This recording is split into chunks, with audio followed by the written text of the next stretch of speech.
In vaš glas je v naši oddaji vedno slišan in vedno na prvem mestu. Tako naj bi bilo letos tudi na Slovenskem knjižnem sejmu. Tam je tudi naša ekipa. Lepo pozdravljena, Tina. Si že morda srečala Martina Krpana? Živijo Nejc, pozdravljeni gledalci. Martina Krpana sem tukaj na sejmu seveda že srečala in pod roko ima poleg velikega kija in mesarice tudi knjigo. Zakaj? Ker je knjiga najmočnejše orožje.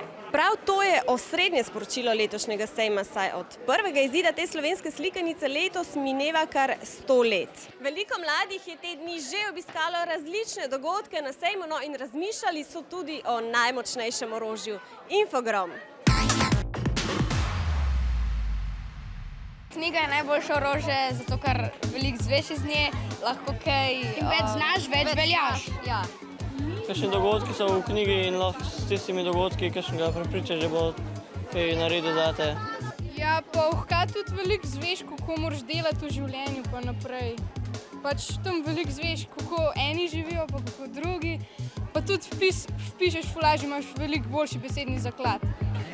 Ali pa da koga tako zmedeš s knjigo, da mu pokažeš, no, poglej, preberi tole knjigo, pa bo. Nekdo recimo, če znaš več, te nekdo recimo ne more naokoli prenesti. Recimo reče, tam pa piše sladkarije, pa te nekam zvab, ne? No, tako so razmišljali mladi in ne skrbite, še je čas, da obiščete sejem. Si najstniki lahko letos prvič obiščete pester program Najst branje za boljše stanje, kjer se ukvarjajo z vprašanji, kako knjige spreminjajo svet in pripomorejo k boljšemu jutri, in sicer prek pogovorov, predstav in celo grafitiranja.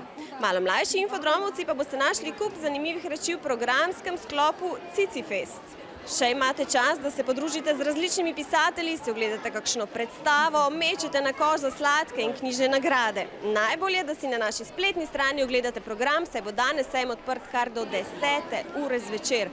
Obiščete pa ga sicer lahko do nedelje. Naj končam z delčkom poslanice pisatelja Milana Dekleve. V knjigah je polno hrepenečih besed, ki čakajo, da jih obiščete, pa kjerkoli že.